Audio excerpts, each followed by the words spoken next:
Baik, salam semuanya. Kali ini kita akan melanjutkan tentang farmakoterapi penyakit gastrointestinal dengan bahan kajian peptic ulcer disease atau PUD. Ya, peptic ulcer disease itu adalah penyakit di mana terjadi defek pada mukosa gaster atau mukosa duodenal. Artinya adalah defek ini memang terjadi luka ya, atau lubang atau kerusakan secara anatomis ya, di daerah gaster atau lambungnya atau di daerah duodenalnya atau usus halus yang bagian awal. Nah, kalau dia bisa defek ini masuk sampai sangat dalam, maka bisa terjadi peptic ulcer ini mencapai di daerah mukosa muscularis. Nah, jadi di daerah mukosa yang sudah ada bagian-bagian ototnya dekat sekali dengan pembuluh darah. Ini ya contohnya ya. Di bagian mukosanya, mukosa di gaster, ini di bagian lambung antrum yang bagian bawah sudah dekat dengan pylorus. Tuh.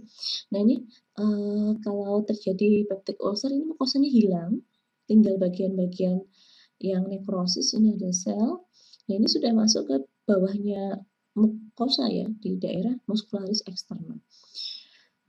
Jadi rasanya akan nyeri sekali karena sudah terpapar di daerah muscularis eksternalnya dan dia sudah dekat dengan pembuluh darah, sehingga ada resiko kalau misalnya itu karena infeksi, maka bisa terjadi resiko infeksi yang sistemik. Nah, penyebabnya karena apa? Bisa karena bakteri yang namanya H. pylori, bisa karena kelebihan dan gangguan sekresi asam lambung, ya, atau getah-getah lambung yang lainnya, dan bisa juga karena cetusan obat, yaitu NSAID. Jadi kalau dibagi berdasarkan etiologinya, sebenarnya ada dua etiologi utama ya, ini etiologi utama dari kejadian PUD. Yang pertama adalah infeksi H. pylori atau Helicobacter pylori. Yang kedua adalah penggunaan obat NSAID atau non-steroid anti-inflammatory drugs atau OAIDs, obat anti-inflamasi non-steroid. Nah, selain karena dua hal ini, faktor resiko terjadinya PUD bisa juga karena akibat pasien ini mengalami keadaan kritis ya, jadi sedang sakit kritis, tidak sadarkan diri beberapa hari atau bekas habis operasi sehingga perlu waktu recovery, sehingga terjadi PUD yang akut ya, bukan yang kronik. Kalau yang dua ini kan sifatnya kronik ya, ada di dalam lambung, lama-lama mengikis itu misalnya H. pylori, NSAID juga begitu. Tapi kalau yang akut ini contohnya adalah pada kejadian pasien-pasien yang pasien kritis. Lambungnya tidak dipakai karena dia tidak sadar beberapa hari atau bahkan beberapa minggu. Nah, itu dinamakan stress ulcer atau ulkus yang disebabkan karena stres. Stres di sini bukan hanya stres psikologis ya, tapi juga stres fisik. Artinya lambungnya terpapar keasaman lambung terus-menerus tanpa ada penggunaan. Nah, ada juga sih sebenarnya penyebab-penyebab lain, misalnya sindrom Zollinger-Ellison. Ini adalah sindrom di mana terjadi peningkatan produksi asam lambung terus-menerus, atau karena infeksi sitomegalovirus, ada karena prosedur radiasi, atau ada obat-obatan kemoterapi tertentu yang digunakan, atau ada juga pencetus-pencetus yang meningkatkan resikonya, walaupun bukan menjadi etiologi utama, tapi resikonya jadi tinggi. Misalnya alkohol, smoking, diet, stres psikologis, ini kan masuk ke dalam resiko-resiko yang meningkatkan keasaman lambung, ya. Terus ada penggunaan kortikosteroid mirip dengan NSAID, ini juga resikonya cukup tinggi karena mempengaruhi sekresi prostaglandin. Terus adanya penyakit-penyakit kronis yang mempengaruhi keasaman lambung dan integritas mukosa. Misalnya ada gangguan di hati, gangguan di renal, ada gangguan di pankreas, ada gangguan di mukosa lainnya, misalnya mukosa pernafasan, atau di bagian usus besar. Nah, ini juga bisa menjadi faktor resiko terjadinya PUD. Nah, kalau kita bagi berdasarkan penyebab utamanya aja, ya utamanya kan tadi ada stress related mucosal disorder SRMD, ada diinduksi oleh NSAID, ada diinduksi oleh H. pylori.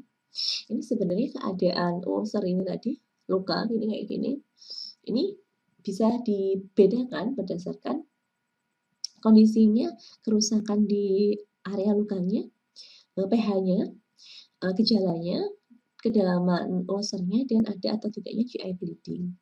Ya. Jadi kalau tadi sebenarnya sudah saya singgung sedikit, yang diinduksi oleh H. pylori dan SID ini biasanya sifatnya kronik. Artinya munculnya tuh nggak langsung tiba-tiba, tiba-tiba langsung luka dalam gitu, enggak ya. Tetapi karena paparan yang akhirnya meningkat sedikit demi sedikit, lama-lama meningkat.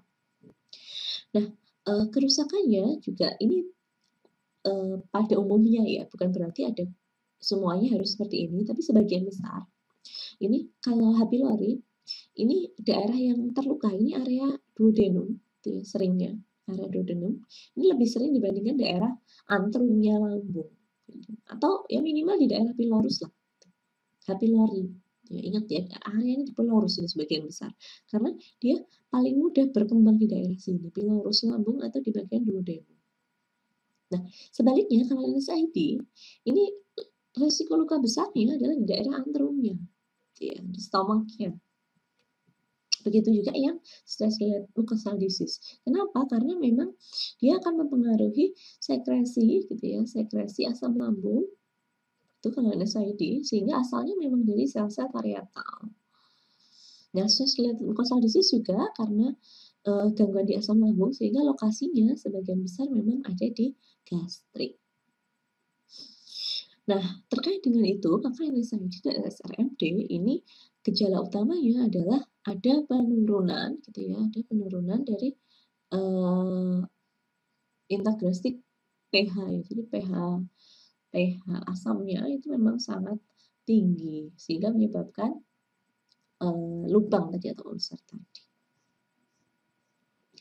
Nah, tambahan-tambahan yang lain misalnya ada, kalau yang H. pylori ini gejala utamanya tuh nyeri di epigastrik. Terus misalnya yang paling dalam lukanya ini adalah NSAID, ini adalah perbedaan-perbedaan tambahan lainnya. Walaupun ini tidak menjadi prosedur utama dalam pembedaan diagnosa.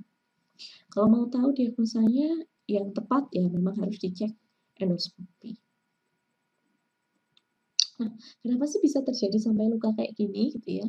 Jadi kalau kita ingat-ingat, sebenarnya yang mempertahankan ya keseimbangan di dalam cluster itu adalah adanya sekresi asam lambung sebagai faktor yang agresif. Ya. Dia bisa merusak lapisan lambung, bisa menghancurkan makanan, menghancurkan senyawa-senyawa berbahaya. Nah, ini faktor agresif yang bisa beresiko terhadap integritas lambung, dan yang membalance-nya, yang menjadi kesetimbangannya adalah pertahanan mukosa gastroduodenal. Jadi di sana kan ada lapisan mukosa, fungsinya adalah menghindarkan kontak lapisan yang submukosa terhadap paparan benda-benda tadi, ya, entah itu asam lambung, entah itu bakteri, entah itu senyawa-senyawa yang berisiko mengiritasi submukosa dan blood vessel dan muskuler gitu. Nah, itu adalah faktor pertahanan. Dan dua ini harusnya setimbang. Jadi ada asam lambung ya nggak apa-apa memang secara fisiologis seperti itu. Tapi kan kita punya mukosa yang terbentuk dengan baik. Nah, harus kalau pengen terbentuk dengan baik, yaitu ya harus cukup aliran darahnya, mukusnya tebal. Terus ada sekresi bikarbonat di mukosa sehingga dia bisa menetralisir keasaman lambung yang nempel ke daerah mukosa. Terus diperbarui terus-menerus sel mukosa dan sel epitelnya karena kecukupan gizi dan proses fisiologis kita masih baik dalam regenerasi sel. Nah, salah satu yang meningkatkan faktor pertahanan itu adalah adanya prostaglandin endogen. Ya. Jadi prostaglandin selain dikenal sebagai senyawa yang mencetuskan inflamasi, dia kalau di gastrointestinal, khususnya di lambung dan duodenal, itu dia malah beraksi untuk meningkatkan integritas atau kekuatan dan keeratan mukosa dan mempercepat perbaikan atau regenerasi sel-sel mukosa. ya. Jadi prostaglandin di sini jadi faktor yang baik ya. Nah, itulah kenapa kalau ada NSAID yang terus-menerus ini akan menghambat produksi prostaglandin endogen. Nah, ini malah berbahaya bagi pencernaan. Oke, jadi tadi ya, ada yang agresif, ada yang defensif. Nah, ini harus seimbang. Ya, ada asam lambung ya, oke kita memang butuh untuk mencerna makanan, menghindarkan dari bakteri berbahaya. Tapi kita harus punya gaster yang kuat dan ada sekresi bikarbonat di dalamnya. Terus sirkulasi darahnya juga harus baik, sehingga nantinya kekuatan mukosa ini akan tetap tinggi gitu, ditunjang dengan lapisan mukosa yang terus-menerus diperbaharui karena adanya prostaglandin. Nah, saat ini gagal keseimbangan ini, muncullah tadi gambar yang pertama tadi, peptide ulcer. Ya, ada sel-sel nekrotik lubang gitu ya, sehingga ini daerah muskuler ini yang harusnya nyambung ini ada yang hilang. Tentu sangat nyeri sekali, nyerinya tidak tertahankan. Nah, tadi sudah etiologi faktor risiko, kita masuk ke patogenesisnya. Jadi, kenapa sih kok bisa terjadi ulcer terus bisa menyebabkan rasa sakit yang sangat-sangat mengganggu itu tadi ya. Ini saya bicarakan dengan dua pencetus utama tadi. Yang pertama adalah NSAID. NSAID tadi ya, kita kan butuh faktor defensif berupa prostaglandin untuk menjaga agar mukosa kita ini tetap beraksi dengan baik. Nah, obat-obat antiinflamasi kan kita ketahui akan menghambat produksi prostaglandin, ya khususnya golongan NSAID. Nah, tentunya jumlah prostaglandin untuk melapisi mukosa akan lebih kecil. Nah, kalau untuk H. pylori ini adalah bakteri yang memang dia sukanya menempel di daerah pylorus dan duodenum. Dia akan menyebabkan iritasi lokal dulu, namanya sebenarnya inflamasi. Tapi kalau dibiarkan dan tidak diterapi, lama-kelamaan dia bisa mengganggu karena dan membuat ulkus karena dia bisa menempel ke dalam bagian dalam mukosanya, sehingga ada luka yang dibuat gitu karena adanya H. pylori tadi. Nah, gimana sih untuk mengetahui kita ini mengalami PUD atau tidak? Tuh, kalau hanya perih di lambung, nyeri epigastrik, mual gitu kan mirip ya dengan dispepsia. Gitu ya. Jadi kalau ini ya nyeri epigastrik, perut terasa penuh, terus heartburn, bloating, ini mirip gitu gejalanya dengan dispepsia. Nah, lebih advance-nya lagi kalau PUD itu seharusnya ada gejala tambahan seperti adanya anoreksia ya, nggak pengen makan gitu karena makan juga perutnya nggak enak, gitu sendawa terus-menerus, rasa kram dan berat badannya menurun. Ya, orang dengan PUD ini dikasih makan tapi karena pencernaannya nggak maksimal dalam mencerna makanan, maka pertambahan berat badannya ini akan jadi sulit. Tapi tanda gejala ini tentunya sulit sekali dibedakan gitu ya karena overlapping dengan gejala-gejala lain. Sehingga minimal dibutuhkan pemeriksaan penunjang ya, pemeriksaan penunjang misalnya pasien ini mengalami penurunan HB. Terus gold standarnya harus dilakukan endoskopi gitu untuk dilihat ini beneran dispepsia atau lebih parah lagi yaitu PUD. Kalau dengan endoskopi kita bisa melihat nih mukosanya ada yang lubang atau tidak. Terus di dalam endoskopi bisa juga dibiopsi gitu ya, dibiopsi juga prosedurnya, lalu dikultur sehingga dilihat oh beneran ada H. pylori atau tidak. Jadi ada endoskopi dengan biopsi atau minimal kalau H. pylori ini bisa juga dicek dengan tes nafas urea atau urea blood test. Ya. Jadi nggak invasif. Kalau endoskopi kan kadang-kadang orang takut ya karena invasif gitu. Sehingga memang endoskopi ini tidak hanya disarankan langsung dari dokter, tapi harus ada kesediaan pasien untuk menerima prosedur pemeriksaan tersebut.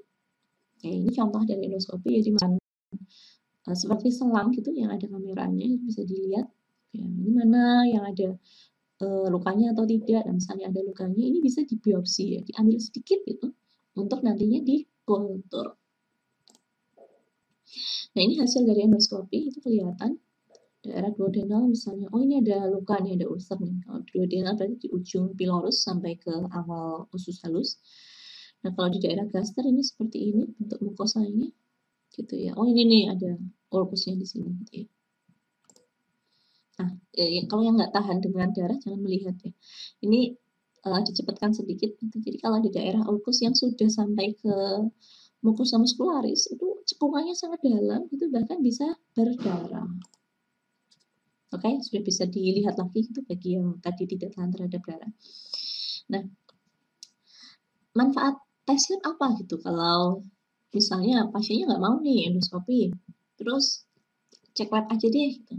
Tapi cek lab ini bukan gold standar ya, walaupun bisa dilakukan.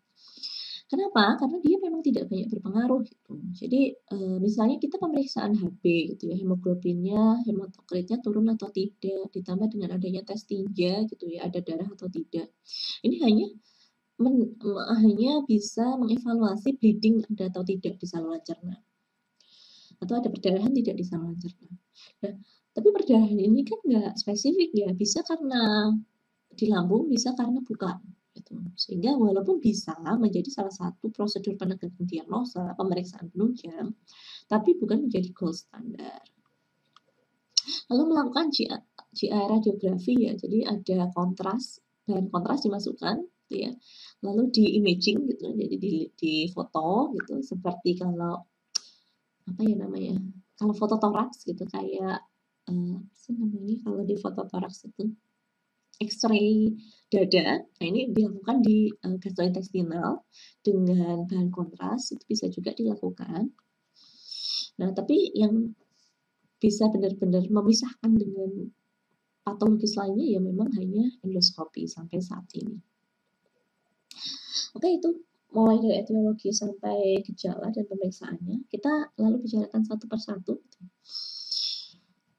Etiologinya, satu NSAID dulu. NSAID adik-adik kalau masih ingat ya, dia adalah senyawa anti-inflamasi.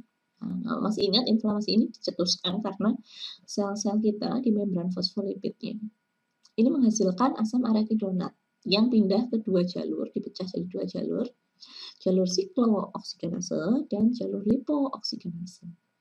Nah, jalur siklooksigenase ini nantinya menghasilkan prostaglandin endogen, ya, PGE2, PGI1, PGD2, F2, gitu, dan tromboksan. Prostaglandin ini berefek menjadi senyawa-senyawa yang menjadi penanda terjadinya inflamasi, gitu ya, bengkak merah, nyeri dan lain sebagainya itu tadi. Kalau tromboksan ini fungsi utamanya adalah di platelet atau proses pembekuan darah. Nah, kalau kita pakai NSAID, dia akan menghambat siklooksigenase baik secara non-selektif, siklooksigenase 1 maupun 2, dan selektif. Ya, kalau yang selektif ini utamanya di bagian siklooksigenase yang mengarah ke siklooksigenase 2 atau menghambat prostaglandin saja. Nah, masalahnya adalah baik NSAID yang selektif maupun non-selektif ini karena sama-sama menghambat siklooksigenase, maka secara umum menghambat prostaglandin ini akan menyebabkan resiko jumlah pelapis lambungnya, mukosa lambungnya ini berkurang, ya, karena adanya erosi. Ya, COX-1, COX-2. COX-1 ini sebagian besar ada di stomach, kidney, platelet, intestinal endothel, gitu ya. Kalau yang COX-2 ini ada di sel-sel kecil, makrofag, leukosit, dan lain sebagainya. Gitu. Nah, ini bisa terjadi gangguan karena hal tersebut gitu. Nah, kenapa kok COX-1 ini nggak boleh dihambat terus-menerus? Karena tadi fungsinya yang sebagai pelindung di lambung ini akan berkurang. Apalagi kita pakainya NSAID yang non selektif. Kalau yang selektif sih masih ada kemungkinan ada proteksi di lambung karena tidak secara fokus menghambat di siklooksigenase pembentukan prostaglandin yang nempel ke bagian lambung. Gitu. Tapi tetap aja akan punya resiko. Nah, rekomendasinya, maka apa yang harus dilakukan kalau orang menerima NSAID dalam jangka waktu yang lama? Orang-orang dengan penyakit tertentu, misalnya reumatoid, gitu ya, itu kan butuh NSAID, terapi NSAID dalam jangka waktu yang lama. Chronic pain itu juga butuh NSAID dalam jangka waktu yang lama. Nah, maka rekomendasinya adalah pertama, gitu ya. Pertamanya kita lihat dulu nih, ya. Karena NSAID ini resikonya tuh nggak hanya ke saluran cerna, tapi juga ke kardiovaskuler. Dua efek samping utama NSAID, yang pertama adalah gastrointestinal, tadi bisa menyebabkan PUD, yang kedua adalah kardiovaskuler. Jadi pertama kita lihat dulu nih, apakah dia beresiko ke kardio juga selain beresiko ke gastro. Artinya kalau resiko ke kardiovaskuler itu dia punya resiko infak atau tidak. Kalau yang gastrointestinal tadi, adakah dia resiko gangguan keasaman, mulai dari apakah dia dispepsia, pernah gastritis, ada GERD. Nah, itu ada atau tidak. Lalu kita tentukan nih. Kalau nggak ada atau resikonya rendah kardiovaskuler, maka saat dia nggak punya dispepsia dan lain-lain, itu oke-oke aja pakai NSAID. Nah, kalau kayaknya ada nih gangguan gastrointestinal, gitu, pernah dispepsia gitu. Nah, maka bisa ditambahkan PPI dalam terapi NSAID-nya. Nah, kalau risikonya tinggi, maka ya udah deh jangan gitu ya. Kalau bisa ya jangan pakai NSAID gitu, pilihan yang lain aja. Nah, tapi kalau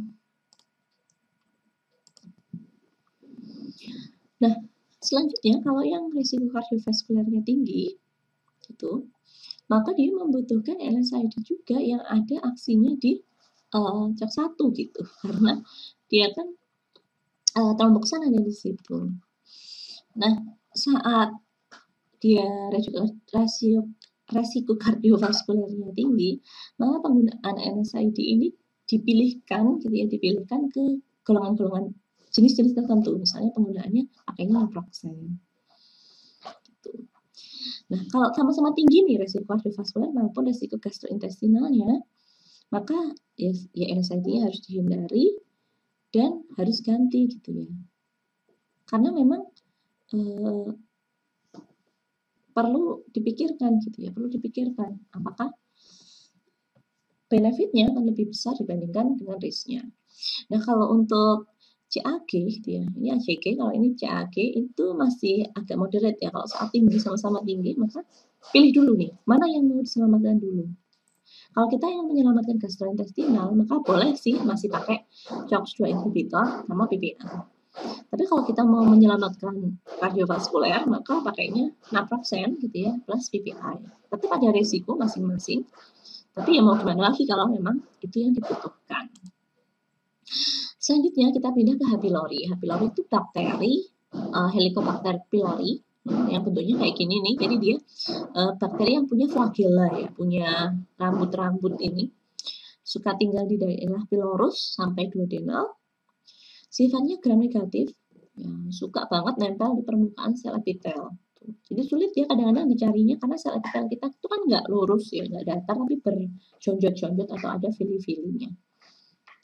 Nah, saat terjadi infeksi akut, itu ya, itu salah satu tandanya adalah munculnya hipokloridia. Hipokloridia atau klornya rendah, keasamannya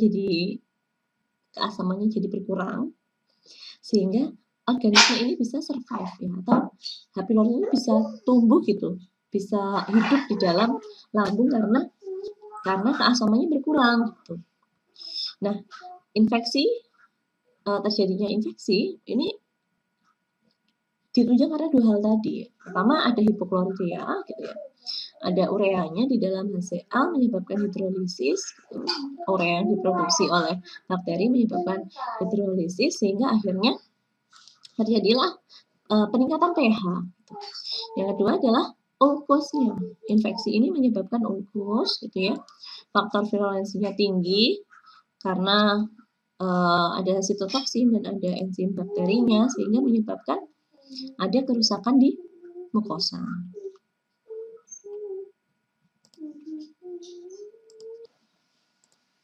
Nah, kalau memang terjadi infeksi H. pylori, maka sesuai dengan guideline AFP tahun 2015 adalah kita menggunakan antibiotik. Nah, durasinya antara sekitar 7, 10, sampai 14 hari.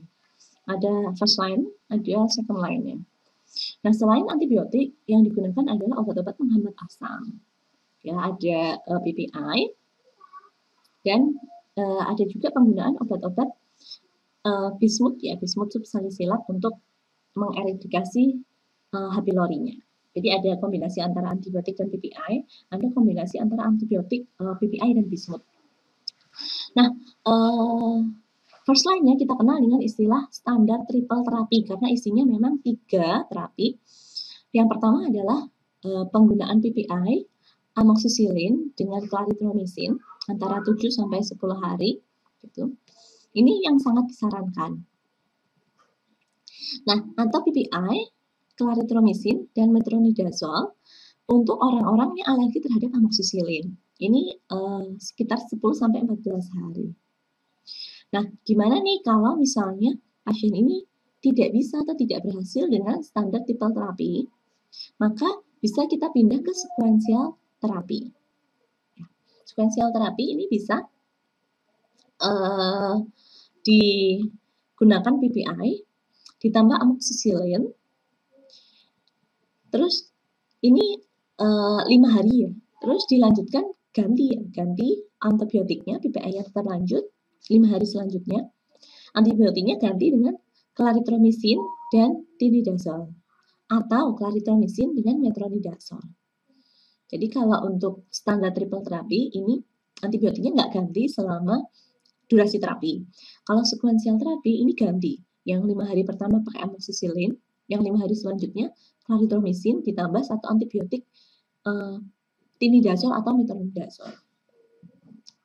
Nah, katanya sih eradication rate-nya lebih tinggi pada yang sequential terapi. Jadi boleh nih kalau misalnya mau pakai sequential terapi langsung.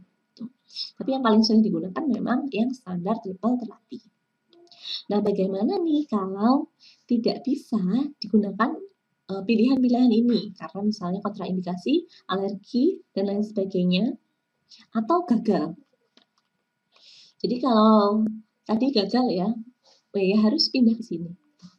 Atau tadi alergi amoxicillin karena di sini maupun di sini pakai amoxicillin, setelah pakai clarithromycin yang tidak berhasil misalnya, maka pindah ke sini.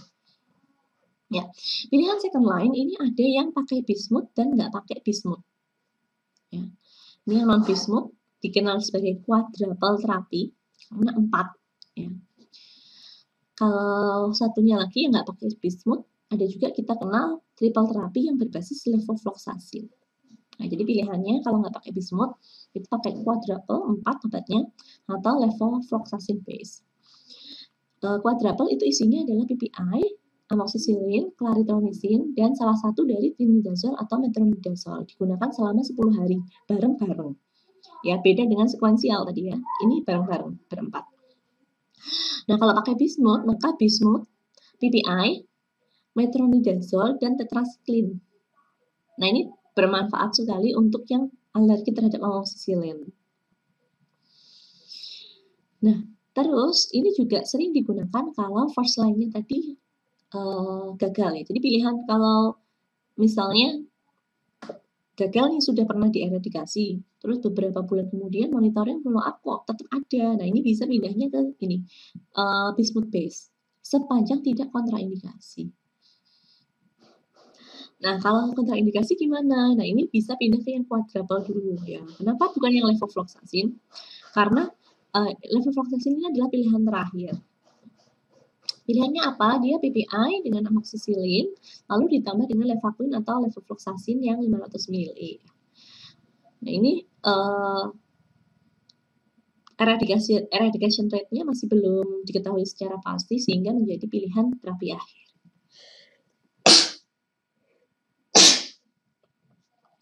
Oke, sorry, kita lanjutkan.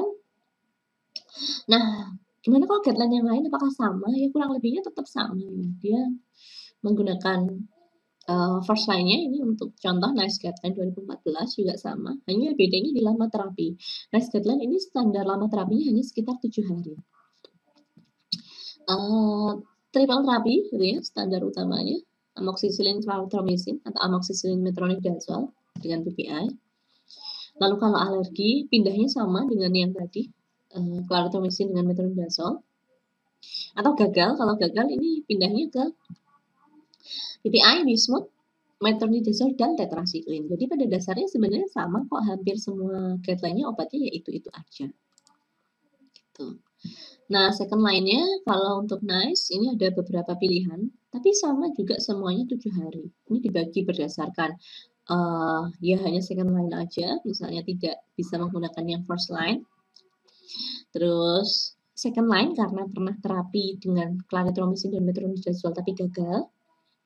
Lalu second line karena dia alergi penisilin dan belum pernah dicobain pakai fluoroquinolone. Dan second line karena alergi penisilin pernah pakai fluoroquinolone tapi gagal juga. Jadi pilihannya seperti itu kalau untuk yang NICE Guideline 2014. Obat-obatannya tetap sama. Kayaknya ya amoxicillin, ada yang bismuth base juga. Kalau yang bismuth ya tetap metro dan tetracycline. Gitu ya. Kalau yang quinolone base ya pakai levofloxacin misalnya, atau ya quinolone yang lain gitu. Nah, untuk PPI-nya, ya PPI dose untuk H. pylori eradication itu perlu diperhatikan ya, jangan sampai tidak adekuat. Nah, kalau lansoprazol ya pakai 30 ml. Itu satu tablet kalau di Indonesia sediaannya. Omeprazol pakai 20-40 ml. Saat keluhan nyeri yang sangat tinggi gitu, pH-nya ditemukan meningkat, maka baiknya ya menggunakan omeprazol yang 2 kali sehari atau pakai yang 40. Nah, masalahnya adalah penggunaan omeprazol ini hati-hati karena banyak interaksinya dengan obat-obatan yang lain, karena dia bisa mempengaruhi enzim-enzim hati ya, entah induktor, entah inhibitor, itu harus diperhatikan karena bisa berinteraksi dengan omeprazol. Oke, secara umum pengobatan pada PUD itu kita menggunakan pertama obat-obatan yang meningkatkan pH lambung. Ya, jadi pakai PPI utamanya. Kalau nggak bisa ya baru pilihan keduanya pindah ke H2 blocker atau kalau mau pakai support terapi gitu ya. Kalau perlu sekali gitu ya, pH-nya sulit untuk diturunkan, bisa digunakan antasida. Tapi bukan termasuk ke dalam standar guideline pilihan terapi utama. Fungsinya adalah agar aktivitas pepsinnya ini menurun, keasaman lambungnya menurun ya, pH-nya meningkat, keasaman lambungnya menurun. Yang kedua adalah ada manfaatnya sebenarnya kita menggunakan obat-obat yang bekerja sitoprotektif. Jadi dia pelapis lambung. Contohnya tadi bismuth subsitrat itu bisa digunakan. Yang kedua pilihannya adalah misalnya menggunakan sukralfat. Fungsinya adalah saat ada pelapis set protektif tadi ya, pelapis lambung itu akan mempercepat regenerasi mukosa. Jadi dia ditutupi, kan mukosanya ditutupi, dilapisi, sehingga nggak kontak langsung dengan senyawa-senyawa korosif, misalnya NSAID, asam lambung. Itu. Nah, manfaatnya adalah mukosa yang ditutupi dari pengaruh korosif ini bisa recovery lebih cepat.